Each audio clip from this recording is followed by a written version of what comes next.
Yesus.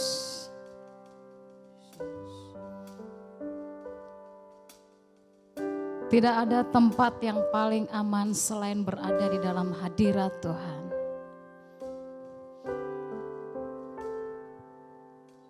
Sebab di dalam hadirat Tuhan, Tuhan berjanji orang-orang yang datang dan menanti-nantikan Dia akan mendapatkan kekuatan yang baru.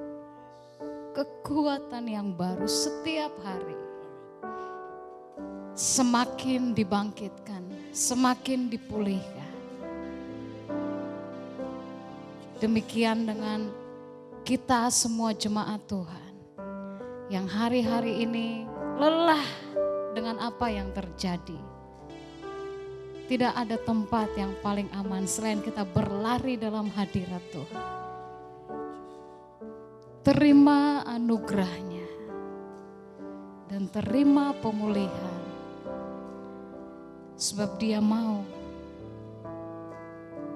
memulihkan hidupmu dan hidupku. Oh Yesus,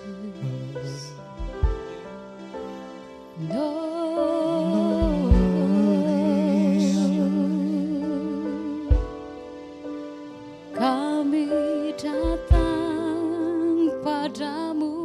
Yes Tuhan, mengharapkan kami menyembah Tuhan, pertolongan, kami menyembah-Mu, kekuatan, Glory. bersama-Mu.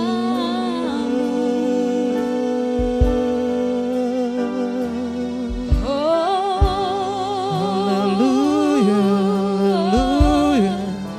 Yesus Tuhan penolong,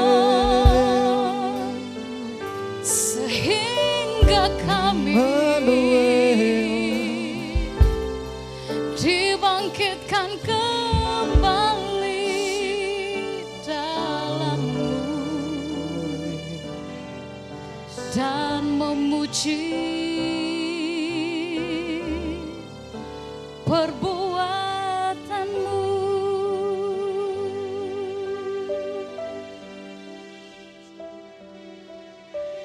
Allah yang besar, Allah yang hebat, Allah yang dahsyat.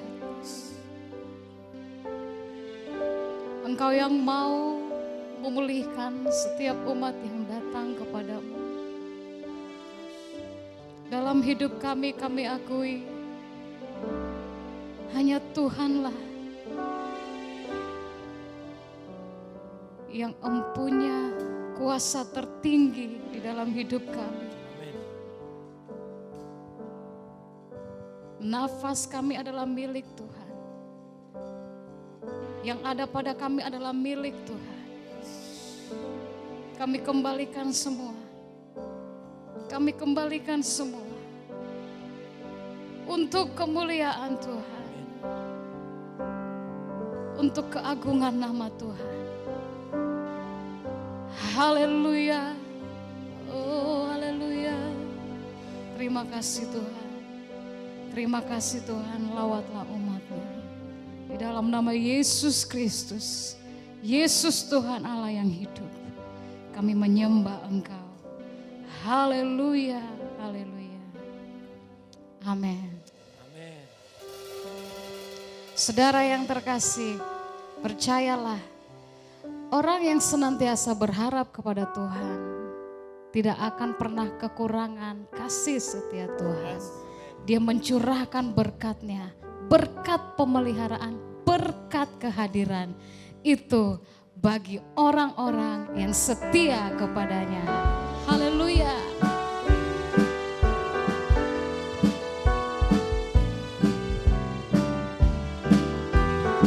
Berbahagialah, berbahagialah orang yang takut padamu. Berbahagialah orang yang setia padamu.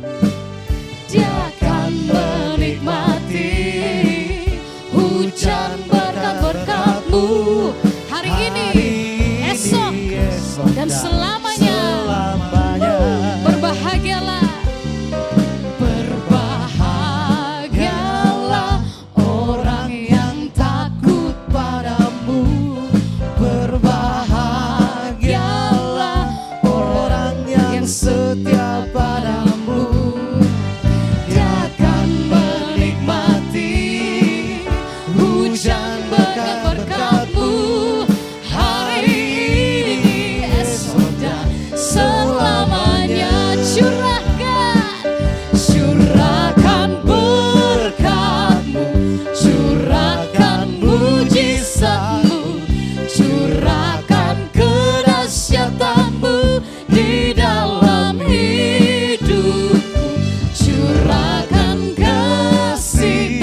Amin. haleluya. Haleluya. Imanilah, nikmati kemuliaan Tuhan akan dicurahkan dalam hidup kita.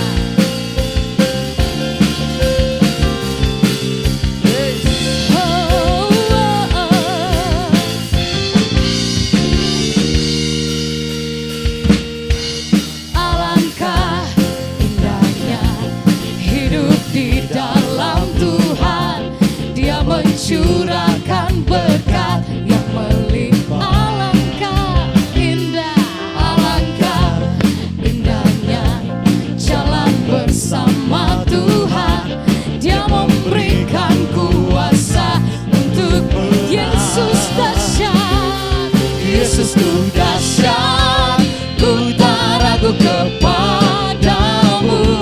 Kau Tuhan yang setia di pihakku. Yesusku dahsyat, tak terbendung kuasamu. Kau yang terhebat terbesar bagiku. Oh, haleluya. Yeah. Yesus dahsyat. Alangkah indahnya hidup di dalam Tuhan. Dia akan curahkan berkat pemeliharaan Tuhan. Alangkah indahnya berjalanlah bersama Tuhan. Dia memberikan kuasa untuk menang. Yesusku dahsyat, ku tak ragu kepada Kau Tuhan setia, di pihakku. Yesusku dahsyat, tak terbendung kuasamu. Kau yang terhebat terbesar bagiku. Yesusku dahsyat, ku tak ragu kepadamu. Kau Tuhan yang setia di pihakku. Yesusku dahsyat, tak terbendung kuasamu. Kau yang terhebat terbesar bagiku. Yesusku dahsyat, ku tak ragu kepada Kau Tuhan. Kau Tuhan yang setia di pihakku. Yesusku dahsyat, tak terbendung kuasamu. Kau yang terhebat terbesar bagiku. Yesusku dahsyat, ku tak ragu kepadamu. Kau Tuhan, Engkau setia bagi kami. Yesusku dahsyat, tak terbendung kuasamu. Kau yang terhebat terbesar bagiku. Kau yang terhebat terbesar, terhebat terbesar, terhebat terbesar bagiku. Amin. Ya. Haleluya. Engkau nyatakan hidupmu bagi kami. Thank you Jesus. Yesusku dahsyat. Oh haleluya. Haleluya. Amin. Kita percaya kesetiaan Tuhan. Janjinya sepasti mentari bersinar. Sampai saat ini Tuhan tidak pernah mengingkari janjinya. Setiap orang yang percaya diberikan kepastian. Jangan pernah lelah untuk berharap kepada Dia. Yesus, Dia setia.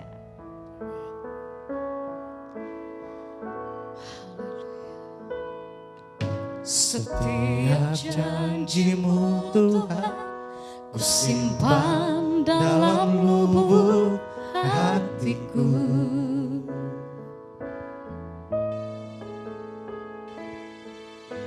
lewati setiap masalah, tiap tetes air mata dalam hidupku. Janjimu menopang hidupku, kasihmu menuntun langkahku dalam setiap waktu. Penolongku yang aku percaya. Ingat janji penyertaan Tuhan. Setiap janjimu Tuhan, ku simpan dalam lubuk hatiku.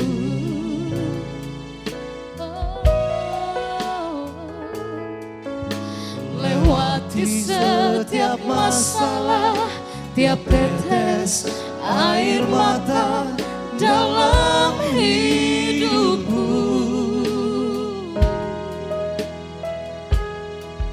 Janjimu menopang hidupku, kasihmu menuntun langkahku dalam setiap waktu.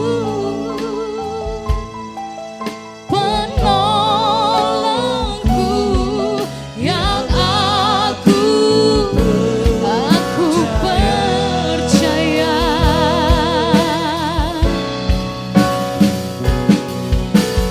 Terima kasih buat kasih setiamu. Penyertaanmu sempurna, janjimu tak pernah terlambat menolongku.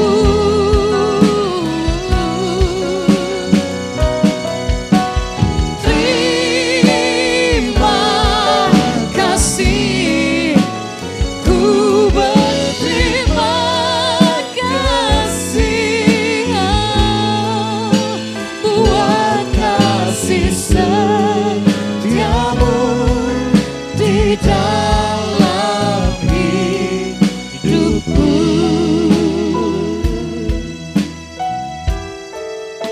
Katakan, setiap janjimu Tuhan, ku simpan dalam lubuk Hatiku hatiku.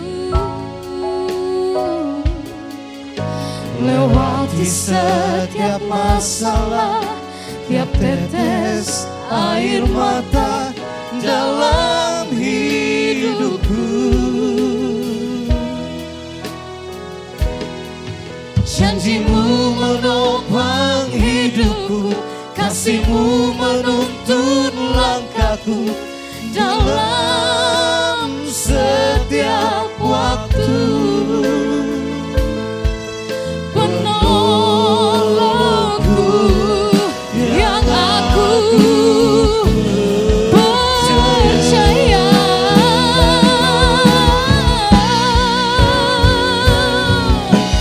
Terima kasih buat kasih setiamu.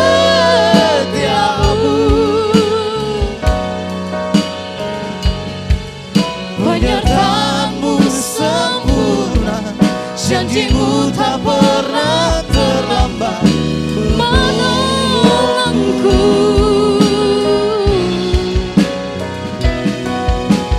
Terima kasih, ku berterima kasih buat kasih setiamu, buat kasih setiamu di dalam hidupku. Jemaat Tuhan, angkat tanganmu, katakan, terima kasih buat kasih setiamu.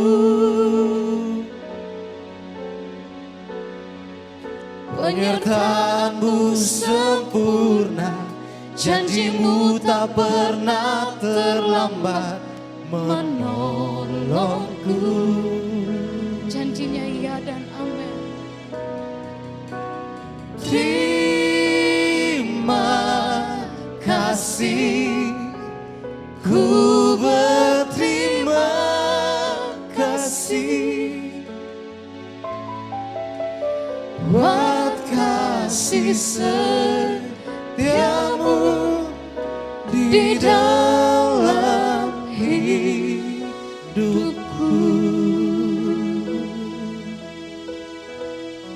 Terima kasih Tuhan, Terima kasih, Engkau tetap memegang janji-Mu terima kasih.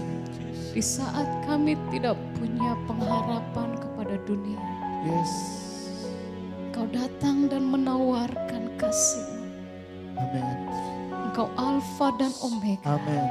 Engkau yang berjanji setia Yes, akan senantiasa menyertai orang yang percaya amin, sampai kesudahan akhir zaman.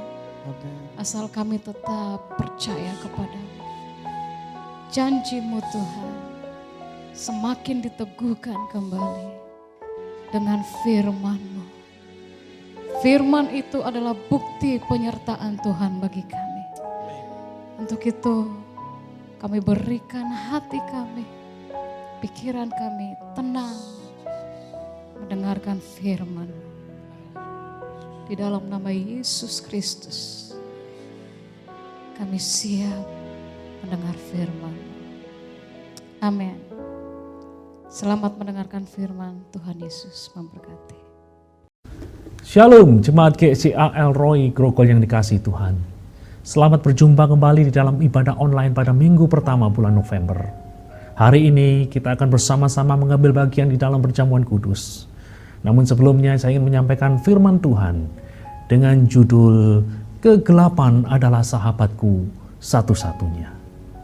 Khotbah ini diilhami oleh sebuah khotbah yang disampaikan oleh seorang pendeta yang cukup dikenal di Amerika.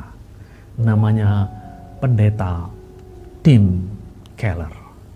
Saya akan membuka khotbah saya dengan sebuah gambaran bahwa di dalam kitab Mazmur ada begitu banyak mazmur-mazmur yang disebut dengan nama Mazmur Ratapan. Hal yang menarik adalah walaupun mazmur-mazmur itu disebut sebagai Mazmur Ratapan, namun akhir dari mazmur yang disebut dengan Mazmur Ratapan itu adalah kata-kata yang cukup positif. Kata-kata pengharapan, kata-kata penuh keyakinan kepada Tuhan yang menopang hidup umatnya.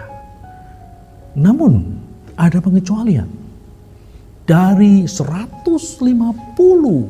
mazmur yang ada di dalam Alkitab kita, di mana sekian persen adalah mazmur-mazmur ratapan, dan dari antara semua mazmur ratapan ada dua mazmur yang cukup unik, Mazmur 39 dan Mazmur 88. Mazmur 39 dan Mazmur 88 ditutup dengan kata-kata yang negatif.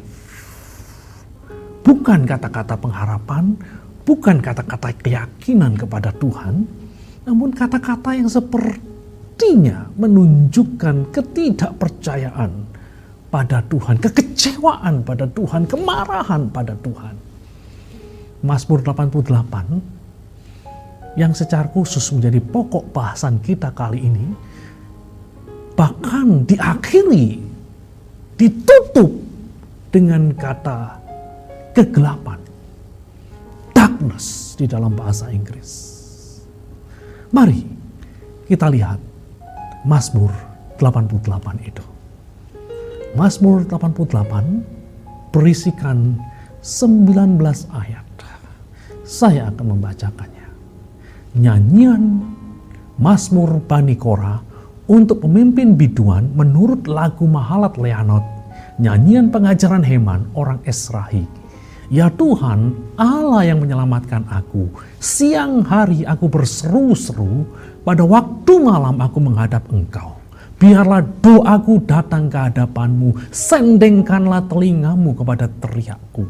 Sebab jiwaku kenyang dengan malapetaka dan hidupku sudah dekat dunia orang mati. Aku telah dianggap termasuk orang-orang yang turun ke liang kubur. Aku seperti orang yang tidak berkekuatan. Aku harus tinggal di antara orang-orang mati, seperti orang-orang yang mati dibunuh, terbaring dalam kubur yang tidak kau ingat lagi, sebab mereka terputus dari kuasa-Mu. Telah kau taruh aku dalam liang kubur yang paling bawah, dalam kegelapan, dalam tempat yang dalam. Aku tertekan oleh panas murka-Mu dan segala pecahan ombak-Mu Kau tindikan kepadaku. Telah kau jauhkan kenalan-kenalan daripadaku. Telah kau buat aku menjadi kekejian bagi mereka. Aku tertahan dan tidak dapat keluar. Mataku merana karena sengsara.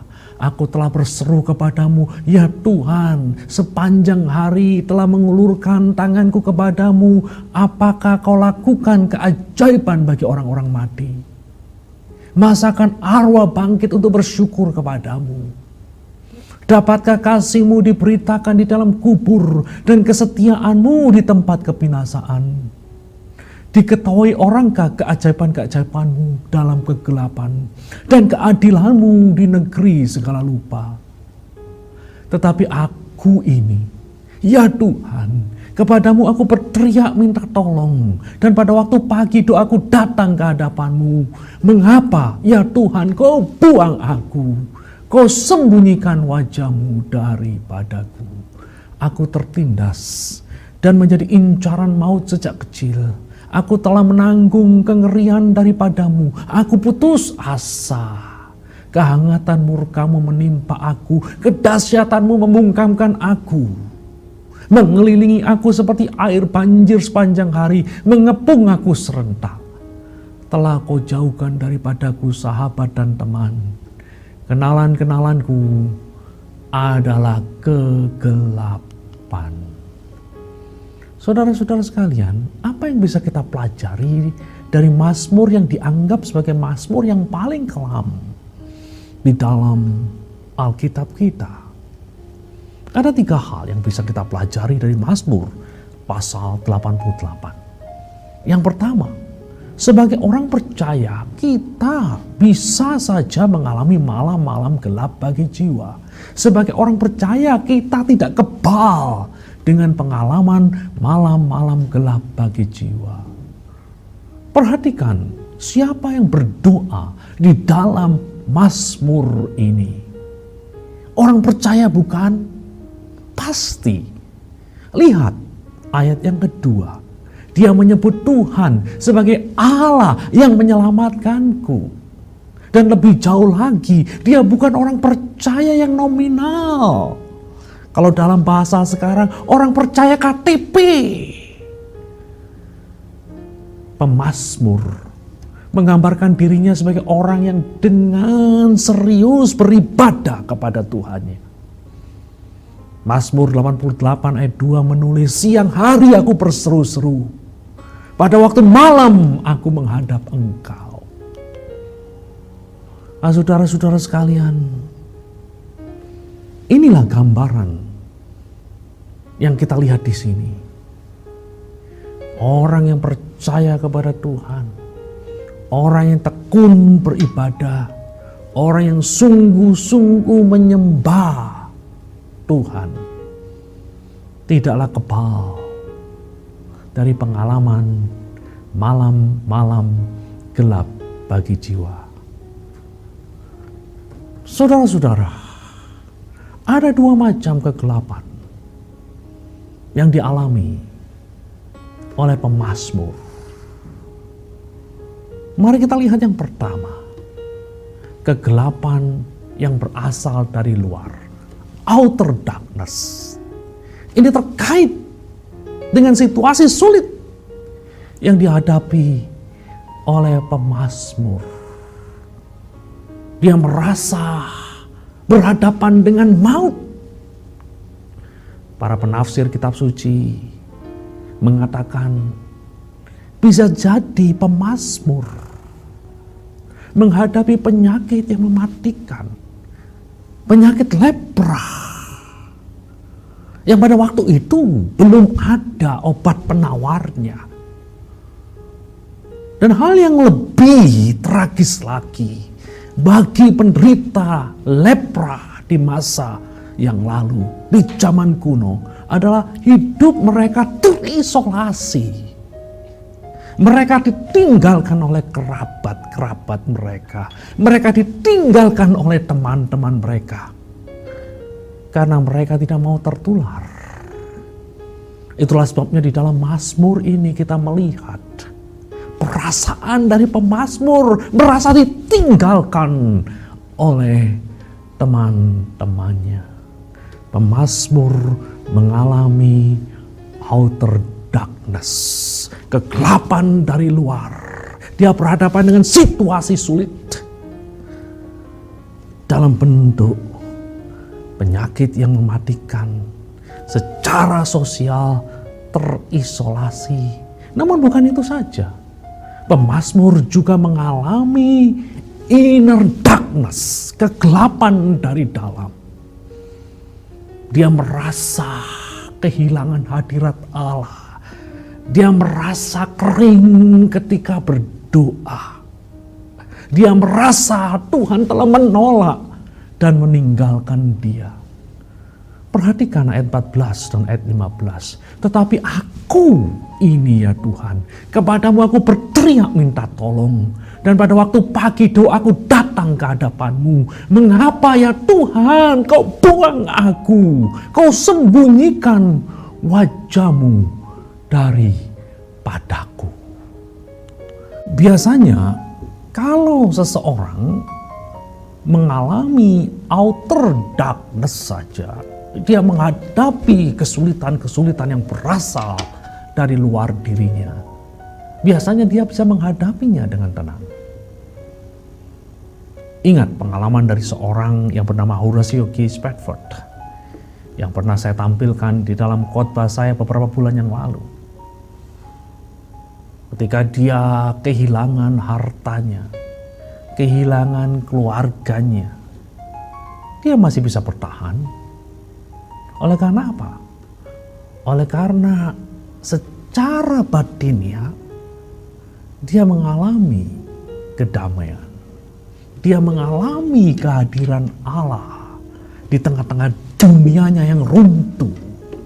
Dia tidak mengalami pengalaman ditinggalkan oleh Allah. Meskipun situasi di luar dirinya begitu amburadul. Itulah sebabnya dia mampu untuk menciptakan syair di mana di dalamnya ada ungkapan nyamanlah jiwaku, it is well with my soul. Namun bila seseorang mengalami outer darkness, kegelapan dari luar, ditambah dengan inner darkness, kegelapan dari dalam, perasaan ditinggalkan oleh Allah, itu menjadi pengalaman yang sangat-sangat berat. Dan itu bisa terjadi pada diri Anda. Itu bisa terjadi di dalam diri saya. Bahkan itu bisa terjadi di dalam diri orang-orang yang sangat taat, yang sangat serius dengan imannya. Ada seorang yang dikenal sebagai seorang pembela kekristenan yang hebat.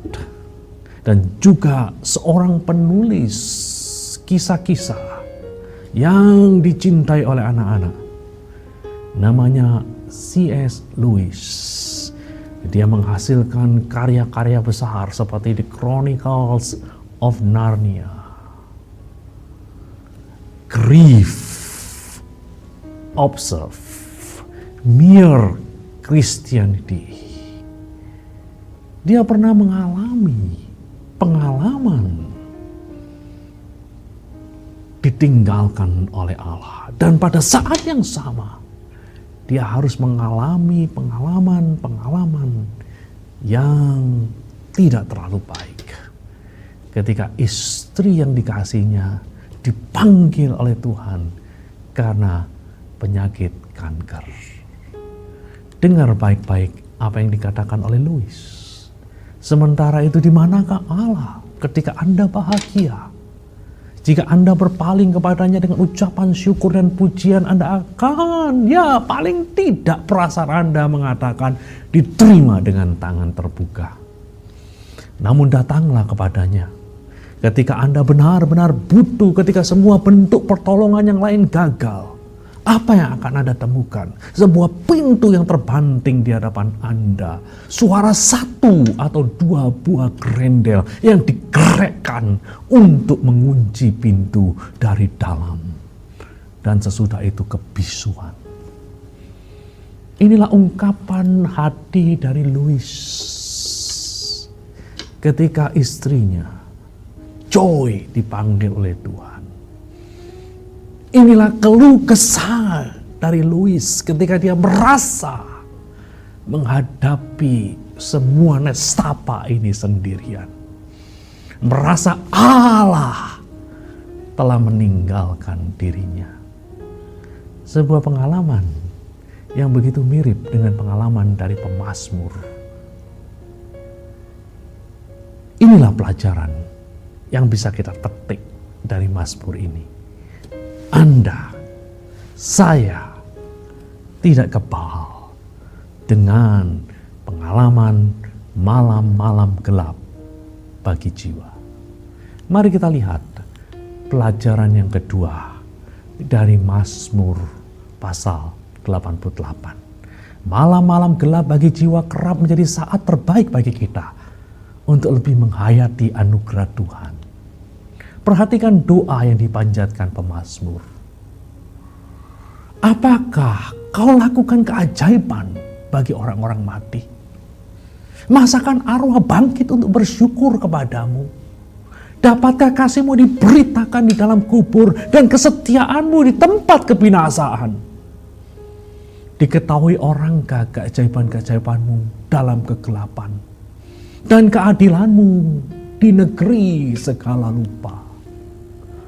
Kalau kita perhatikan baik-baik, ini adalah bentuk pertanyaan-pertanyaan yang disebut dengan pertanyaan-pertanyaan retoris yang bernada sarkastik.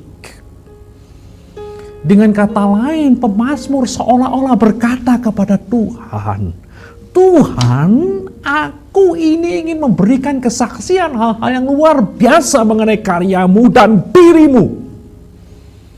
Namun dengan keadaanku yang seperti ini, bagaimana bisa Tuhan?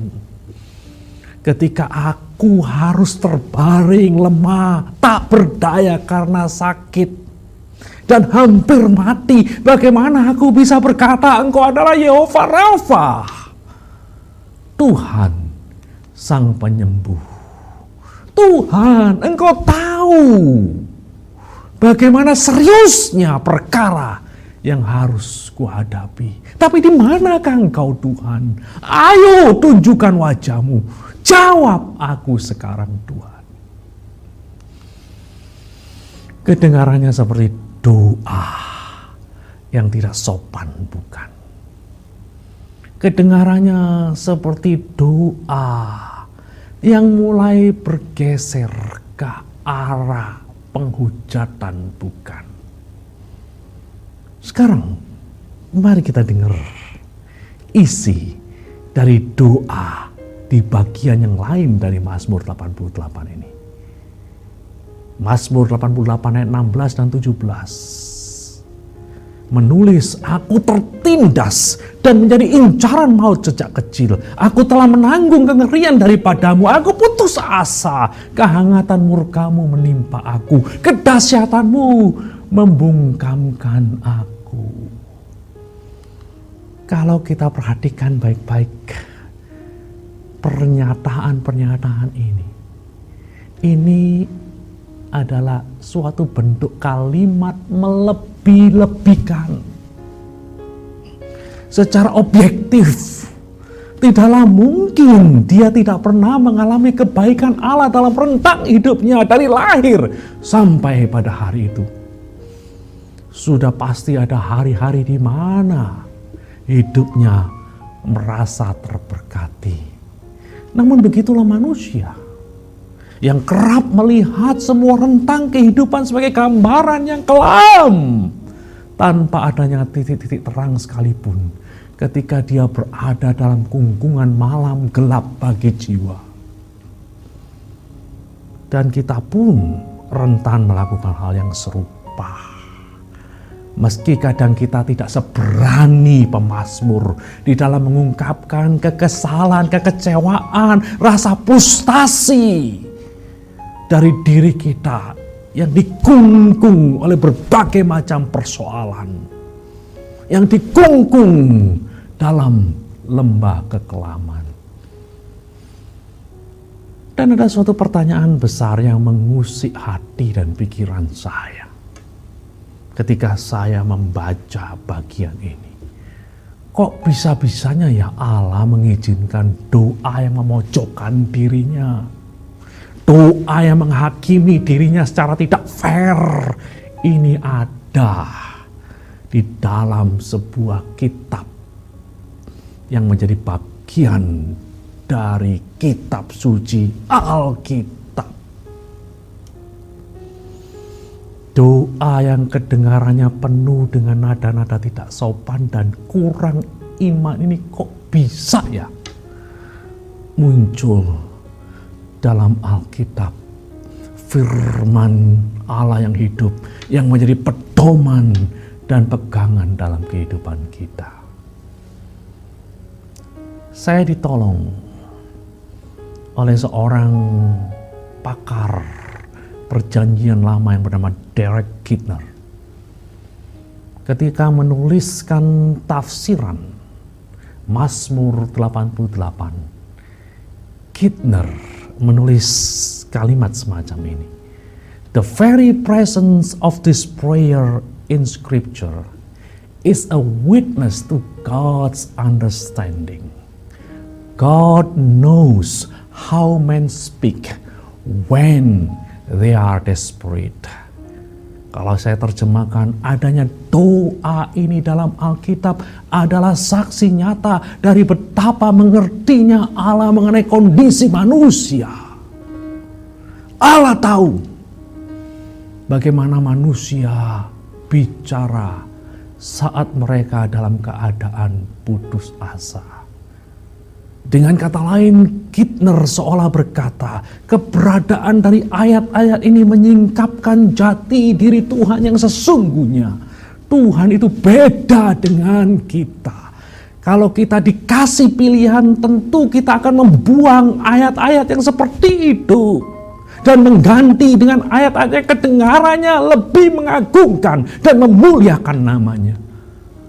Namun Tuhan bukanlah pribadi seperti Anda, bukan pribadi seperti saya.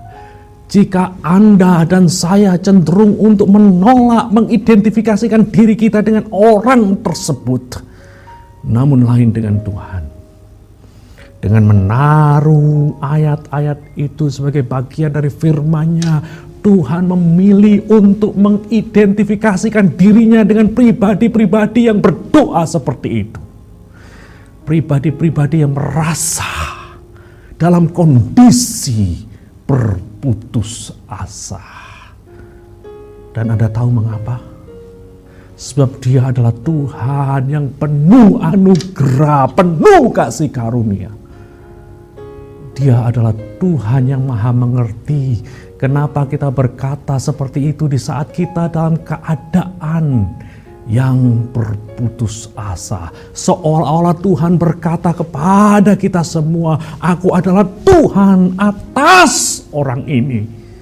Meskipun saat ini sikapnya gak benar dan kurang ajar. Karena aku adalah Tuhan yang penuh kasih karunia. Dan inilah yang menjadi pesan bagi dirimu, yang menjadi pesan bagi diriku. Aku adalah Tuhan Allahmu, bukan karena engkau selalu menunjukkan sikap yang sopan dan ceria padaku. Aku adalah Tuhan Allahmu, bukan karena engkau selalu mengatakan hal yang benar dan baik-baik saja mengenai diriku. Aku adalah Tuhan Allahmu, bukan karena engkau selalu bertindak yang benar. Aku adalah Tuhan Allahmu bahkan ketika sikapmu, perkataanmu, dan tindakanmu keliru. Sebab aku adalah Allah yang penuh kasih karunia.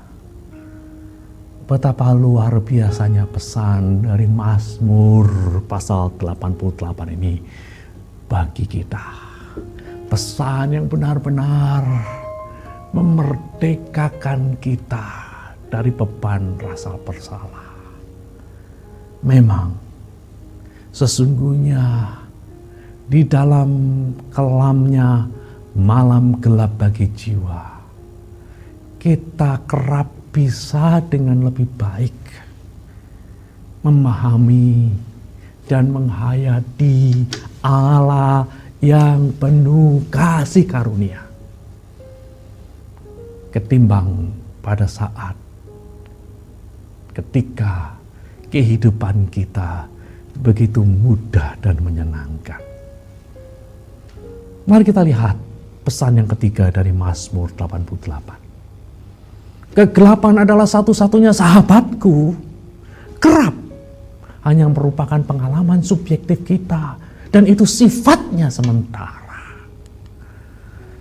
Ketika kita membaca Mazmur 88, kita mendapat kesan seolah penderitaan dari pemazmur itu begitu objektif dan permanen. Namun sesungguhnya itu tidak benar. Ketika pemazmur mengatakan bahwa Allah tidak ada di sana, bahwa Allah memalingkan wajahnya, apakah benar Allah seperti itu?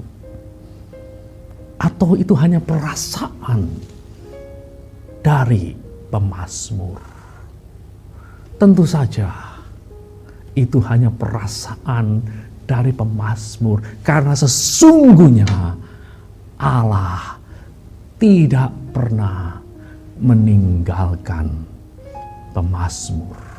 Ketika pemazmur mengatakan bahwa penderitaannya seperti tidak berujung, apakah benar penderitaannya tidak berujung? Tentu saja tidak. Penderitaan sang pemazmur ada ujungnya. Nah, saudara-saudara sekalian, sekali lagi saya ingin mengatakan bahwa apa yang dikatakan oleh sang penulis Mazmur ini, yang namanya disebut Heman, hanyalah suatu pengalaman yang sifatnya subjektif, bukan objektif.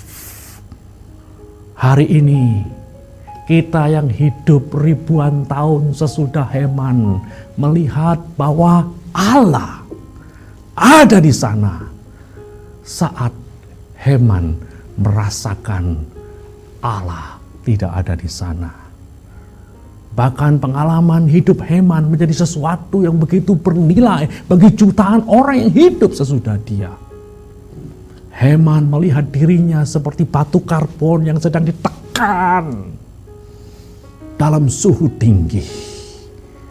Namun hari ini kita melihatnya sebagai proses pembentukan berlian.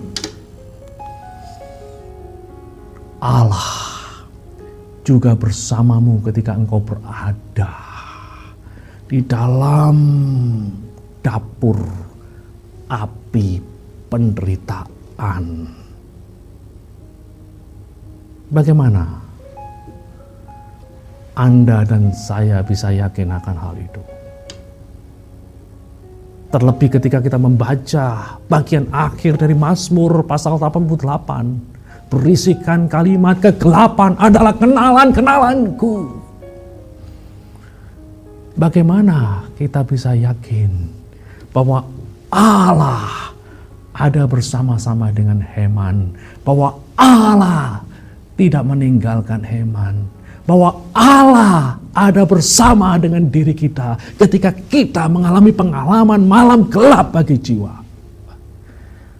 Jawabnya terdapat di dalam Matius 27 ayat 45 dan ayat 46. Di sana tertulis mulai dari jam 12 kegelapan meliputi seluruh negeri itu sampai jam 3.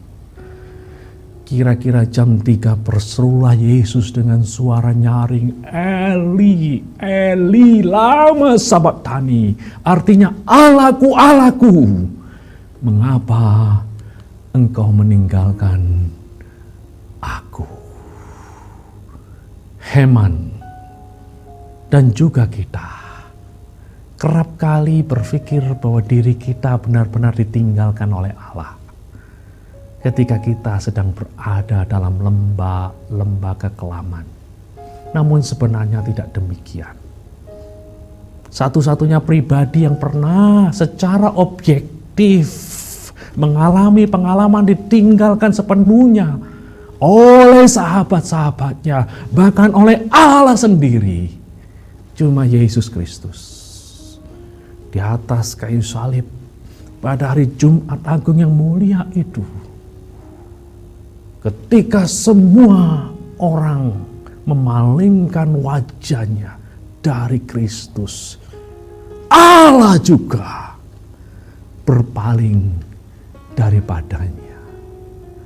Secara objektif, dalam arti yang sesungguhnya, bukan hanya perasaan saja, Kristus benar-benar ditinggalkan oleh Allah. Kristus secara objektif mengalami murka Allah. Hanya Yesus saja sebenarnya yang boleh berkata, kegelapan adalah satu-satunya sahabatku. Sementara orang-orang yang lain, Heman, bahkan Anda, bahkan saya, tidak berhak berkata, kegelapan adalah satu-satunya sahabatku. Dan Anda tahu mengapa Yesus harus mengalami pengalaman semacam itu? Oleh karena kasih-Nya kepada kita. Dia rela untuk menanggung dosa-dosa yang seharusnya kita tanggung. Setan benar ketika dia berbicara mengenai diri manusia, ketika dia berbicara mengenai kita. Kita kadang mengeksploitasi orang lain. Kita kerap kali egois. Kita kerap kali mau menang dan merasa benar sendiri. Kita layak mendapatkan pengalaman objektif. Tuhan memalingkan wajahnya dari diri kita. Kita layak mendapatkan pengalaman malam-malam yang kelam itu. Namun Yesus menanggung malam-malam yang kelam itu bagi kita. Supaya ketika kita percaya kepadanya, kita tidak perlu lagi mengalami pengalaman kegelapan tanpa ada siapa-siapa di sana. Kematian Kristus di atas kayu salib pada hari Jumat Agung itu menjadi jaminan bahwa ketika kita, orang-orang percaya, berada dalam masa-masa kegelapan, kita tidak pernah sendiri. Sekalipun semua orang meninggalkan kita, ada satu sobat setia yang bersedia menemani kita, Yesus Kristus. Bukankah itu suatu berita yang luar biasa baik yang perlu kita dengar pada hari-hari ini? Kita tidak pernah sendirian. Dan sebelum saya tutup khotbah saya, ada satu hal lagi yang perlu untuk saya garis bawahi. Pengalaman malam-malam gelap bagi jiwa bukanlah pengalaman yang abadi, bukanlah pengalaman yang tiada ujung. Malam-malam gelap bagi jiwa itu sifatnya sementara. Sama seperti yang dialami oleh Yesus. Yesus mengalami Jumat Agung yang kelam, Sabtu yang bisu, tetapi ada Minggu yang gemilang, ada ujung yang terang gemilang dari terowongan gelap pekat yang harus dilalui oleh Yesus. Hal yang sama dialami oleh orang-orang yang percaya kepada Dia. Sekalipun orang-orang percaya harus mengalami pengalaman-pengalaman berjalan di tengah-tengah pekatnya kegelapan malam bagi jiwa. Tetapi pengalaman kegelapan malam bagi jiwa itu ada ujungnya, ada akhirnya. Dan biarlah kita yang mendengar firman Tuhan boleh mendapatkan kekuatan karena ada harapan yang indah di ujung sana. Hari-hari ini, jikalau Anda sedang berada di dalam pengalaman seperti itu, pengalaman-pengalaman di masa pandemi yang membuat Anda bukan saja harus berhadapan dengan situasi hidup yang sulit, bisa saja engkau kehilangan pekerjaan, tidak bisa menghasilkan income, dan Anda merasa stres luar biasa. Anda merasa bahwa semua jalan sepertinya berujung dengan jalan buntu. Dan bukan itu saja. Ketika Anda berdoa, ketika Anda beribadah, ketika Anda mencari wajah Tuhan, Anda merasa Tuhan itu begitu jauh. Anda merasa hampa, Anda merasa kering, Anda merasa tidak dapat apa-apa.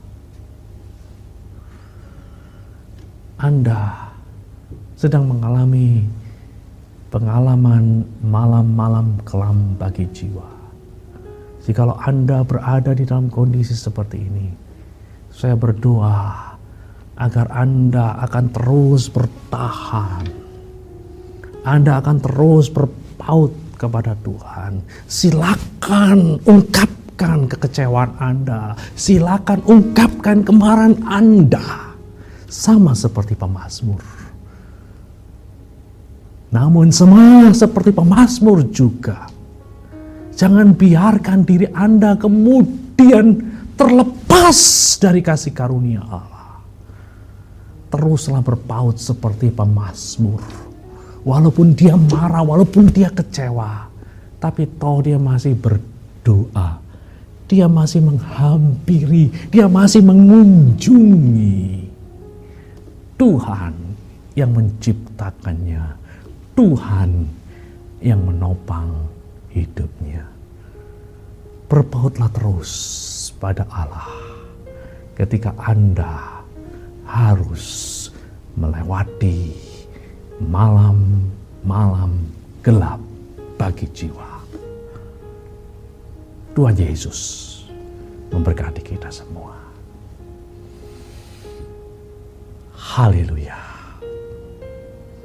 Hari ini kalau engkau datang di dalam hadirat Tuhan dan merasa dirimu sedang terperangkap di dalam malam-malam gelap bagi jiwa, dan engkau merasa tak berdaya, engkau merasa perlu pertolongan khusus dari Tuhan, angkatlah tanganmu. Di tempat engkau berada, angkatlah tanganmu. Katakan, engkau tahu ya Tuhan, betapa sulitnya keadaan yang kau hadapi. Engkau tahu ya Tuhan, betapa frustasinya aku. Engkau tahu Tuhan, betapa putus asanya aku. Tolong aku Tuhan. Katakan itu. Haleluya, Tuhan.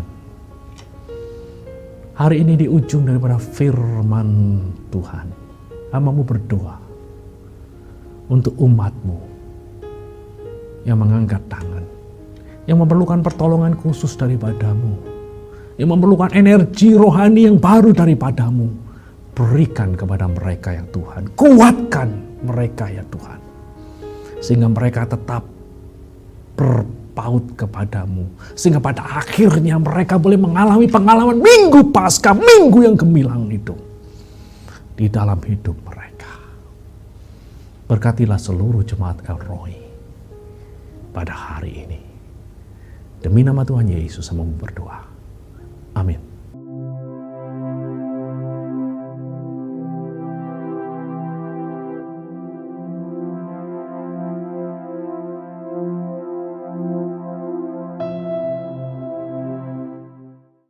Bapak, Ibu, serta saudara-saudara sekalian, marilah kita menyambut tubuh dan darah Yesus di dalam perjamuan kudus pada hari ini. Namun sebelum kita melakukan perjamuan kudus tersebut, saya ingin membacakan salah satu bagian di dalam surat Rasul Paulus kepada jemaat di Korintus. 1 Korintus 11 ayat 28. Tertulis sebagai berikut. Karena itu hendaklah tiap-tiap orang menguji dirinya sendiri, dan sesudah itu ia makan roti dan minum cawan itu. Bapak, Ibu, serta saudara-saudara sekalian, Rasul Paulus meminta kepada seluruh jemaat Korintus untuk menguji diri sebelum mereka mengambil bagian di dalam perjamuan kudus. Dan hari ini kita melakukan hal yang sama. Kita melakukan uji diri. Pertama-tama secara vertikal. Mari kita lihat bagaimana hubungan kita dengan Tuhan. Adakah sesuatu yang mengganggu hubungan kita dengan Tuhan? Dosa, kesalahan yang kita lakukan, dosa, kesalahan yang kita pikirkan, yang kita perkatakan, mari kita selesaikan pada hari ini di hadapan Tuhan melalui pengakuan akan dosa-dosa kita, dan sekaligus kita memohon agar kita boleh diampuni dan dilayakkan untuk ambil bagian di dalam perjamuan kudus. Yang kedua, secara horizontal, kita melihat hubungan kita dengan orang-orang yang ada di sekeliling kita.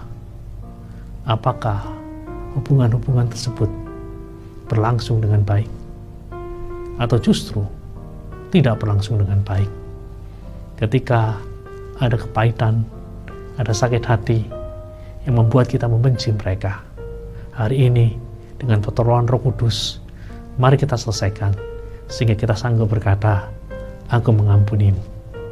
Aku tidak mau membiarkan agar kepahitan menguasai hatiku. Mari kita ambil waktu untuk uji diri. Mari kita berdoa. Bapa di surga, inilah hidup kami, terbuka sepenuhnya di hadapan-Mu. Engkau tahu diri kami seutuhnya. Engkau tahu ketika kami berdosa dengan perkataan kami, dengan pikiran kami, dengan tingkah laku kami. Oleh karena itu, ampuni kami Tuhan, supaya kami boleh layak mengambil bagian di dalam perjamuan kudus pada hari ini. Demikian pula, Engkau tahu apa yang ada di dalam hati kami.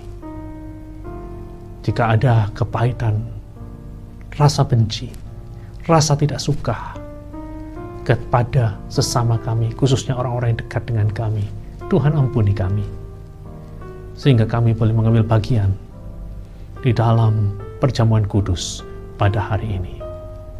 Terima kasih Tuhan. Demi nama Tuhan Yesus, kami sudah berdoa. Amin. Kini, saya memberi kesempatan kepada kepala keluarga atau salah satu anggota dari keluarga Anda untuk membagikan unsur-unsur perjamuan kudus.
Bila Anda sudah siap, persiapkan roti atau hosti. Kemudian angkatlah dengan tangan kanan Anda. Dan dengarlah firman Tuhan. Inilah tubuhku yang diserahkan bagi kamu. Perbuatlah ini menjadi peringatan akan aku. Mari kita makan roti atau hosti yang melambangkan tubuh dari Tuhan Yesus yang dipecah-pecahkan bagi kita. Demi nama Tuhan Yesus, mari kita sama-sama memakannya.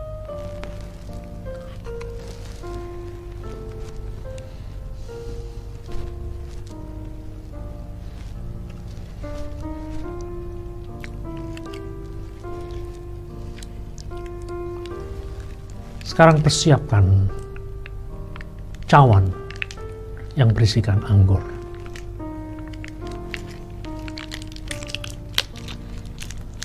Kemudian angkatlah dengan tangan kanan Anda. Dan dengarlah firman Tuhan. Cawan ini adalah perjanjian baru yang dimeteraikan oleh darahku. Perbuatlah ini setiap kali kamu meminumnya menjadi peringatan akan aku. Mari kita minum cawan yang berisi anggur, yang melambangkan darah Yesus yang tercurah di atas Kalvari untuk menebus dosa-dosa kita. Demi nama Tuhan Yesus, mari kita bersama-sama minumnya.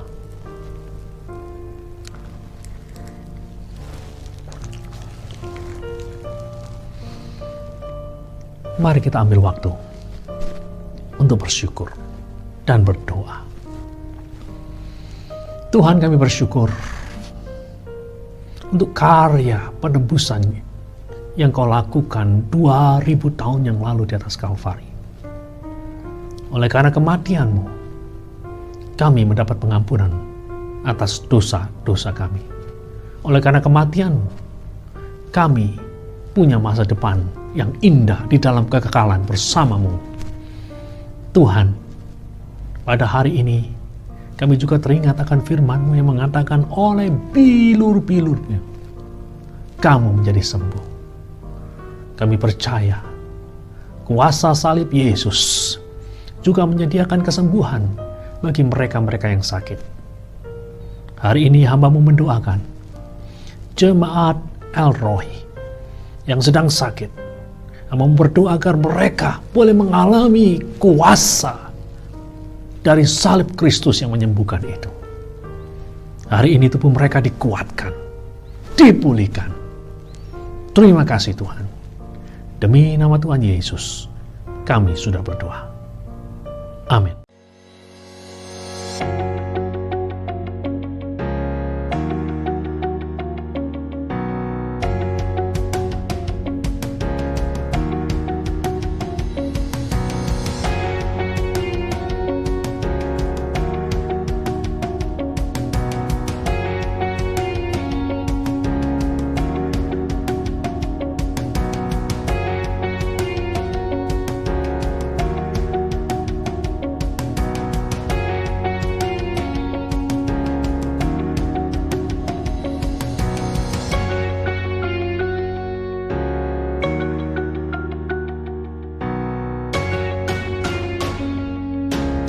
Mari kita tutup ibadah online kita pada hari ini.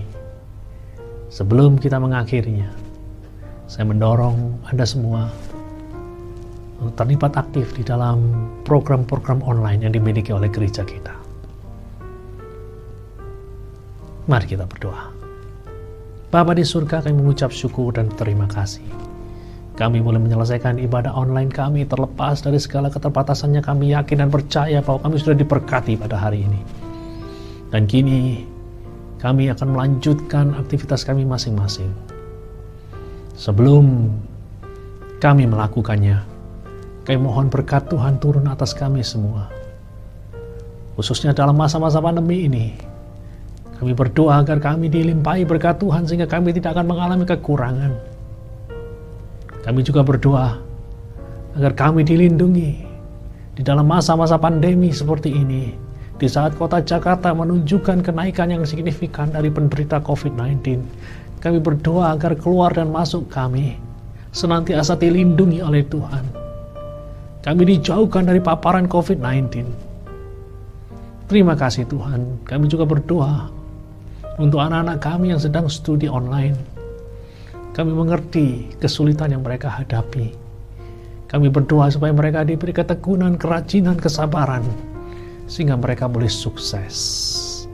Pada akhirnya kami menyerahkan segenap kehidupan kami ke dalam tangan-Mu yang penuh kasih dan penuh kuasa, ya Allah. Jemaat El Roy, angkatlah kedua belah tangan-Mu, terimalah berkat Tuhan. Tuhan memberkati dan melindungi engkau. Tuhan menyinari engkau dengan wajah-Nya dan memberimu kasih karunia. Tuhan menghadapkan wajah-Nya kepadamu dan memberimu damai sejahtera. Demi nama Tuhan Yesus, semua yang percaya berkata, Amin.